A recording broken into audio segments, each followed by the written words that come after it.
নামাজে একই রাকাতে সূরা ফাতিহা পড়ার পর 3 বার সূরা ইখলাস পড়া যাবে কিনা? খুবই দরকারি একটা প্রশ্ন। সূরা ইখলাস কোরআনের এমন একটা সূরা, যেই সূরা শুধুমাত্র আমাদের আল্লাহর কথা বলা আছে। এই সূরাতে অন্য কোনো সাবজেক্ট নাই। এই সূরায় শুধু কার আলোচনা আছে?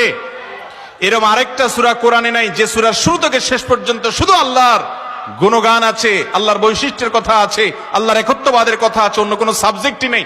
এটা সাবজেক্টই শুধু আল্লাহ তাআলা। এই জন্য এক সাহাবী এই সূরাকে খুব ভালোবাসতেন।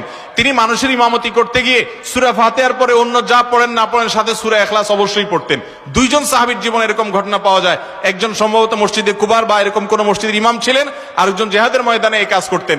সাহাবীরা এসে বলছেন, ইয়া রাসূলুল্লাহ, উনি নামাজ পড়ালে অনেক লম্বা সময় ধরে সালাত আদায় করে, আমাদের কষ্ট হয়ে যায়। নবীজি ডেকে বলছেন, তুমি কেন এই কাজ করো?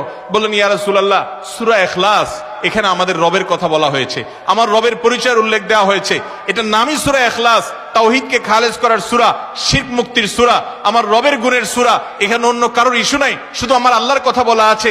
এই জন্য এই সূরার মর্মটা, এর অর্থটা আমাকে খুব স্পর্শ করে, আমার খুব ভালো লাগে।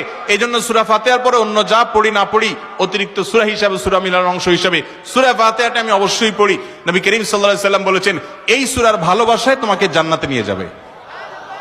এই জন্য ভাই দেখবেন সকাল সন্ধ্যায় সূরা ইখলাস, সূরা ফালাক, সূরা নাস 3 বার, সকাল সন্ধ্যার পাশাপাশি 5 ওয়াক্ত সালাতের পরে একবার, রাতের শোয়ার সময় আবার 3 বার, মানে সূরা ইখলাস এতবার পড়ার আল্লাহ তাআলা ওজিফা করে দিয়েছেন।